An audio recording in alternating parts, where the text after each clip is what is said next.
Hey guys, Jason around 125 on YouTube, and today I thought I'd show you guys a little how-to video on how to solder. Just because I have time on my hands right now, and why not make this video? So,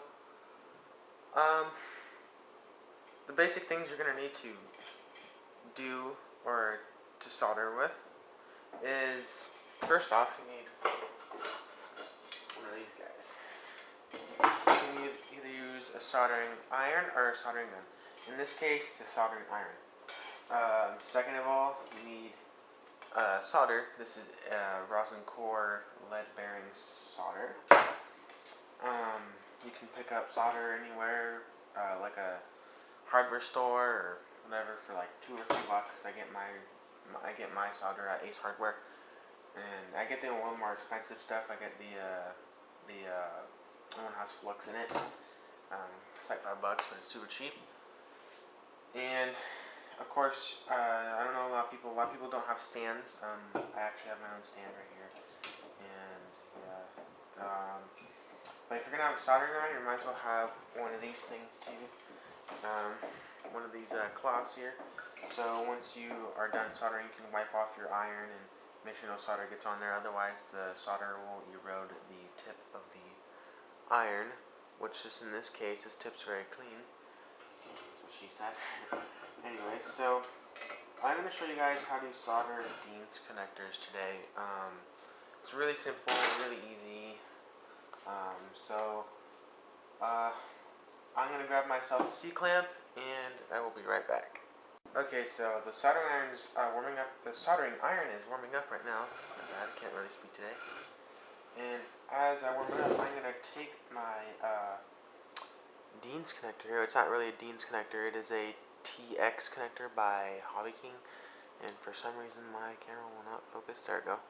It's a TX connector by Hobby King. And today we're going to be soldering it on these leads right here. So, yeah. So usually I start off with the positive side, which is the side that is slanted right here. So this is how it's going to be done. I'm going to open this up just a little bit. Carefully close it. And as soon as I close it, I'm going to zoom in here so you can see the whole concept. And see the whole concept and the correct way of soldering it, and the best way of soldering it, pretty much. Whatever way I do works. This is the best way of doing it, actually, the way I'm about to do it right now. So, let me pause the camera quick and let me zoom in. Okay, now I got the camera all adjusted here. Let me zoom out just a little. Okay, now my solder iron is pretty much warmed up by now. Now I'm going to take my solder right here, and I'm going to clip a little bit of it because I have access. I'm going to clip a little bit off right here, put that aside. And take my iron, just like this, as you can see. I'm going to put a little bit of solder onto the actual lead, and don't breathe this. This is not good for you to breathe. Make sure you're in a well-elevated area. I have the door open right next to me, so yeah. I'm going to put it underneath the lead, give it about a couple seconds, and then just going to kind of drip it on there. And then I'm going to make it look like a Hershey's drop. Could add a little more. Just a little. There we go. Make sure you always, when you're done finishing, make sure you finish up, not down. Otherwise the solder will drip down and you don't want it to connect with the other lead. So I'm going to switch over the leads, and we'll solder the other side. Okay, as you can see here, now I'm using a pair of vice grips. You can use these too. The reason why I switched it is just to show how you can use this. So pretty much what we're going to do, the same thing as the other side. So I'm just kind of get this wrapped around here. Like that. Put a little bit of solder on the end. Don't breathe it. And then we're just going to bring it up to here, wait for it, and then we're going to put a little solder on there. And make sure you finish up, just like that. Now, the next step is to get your wires and pre-tin them. And now I'm about to show you how to pre-tin your wires. So I'll be right back with that. Okay, I got my wires right here. Now, usually what I do is I take C-clamps. This is easier to use for wires instead of using a vice grip. I just clamp this right here, just like that. I spread the wires apart. Zoom in just a little bit. I think that's good. I don't know if you can guys really see that. But I take the wires just like this. I'm going to spread it out this way actually. Just like this. Can you see that? That wire right here.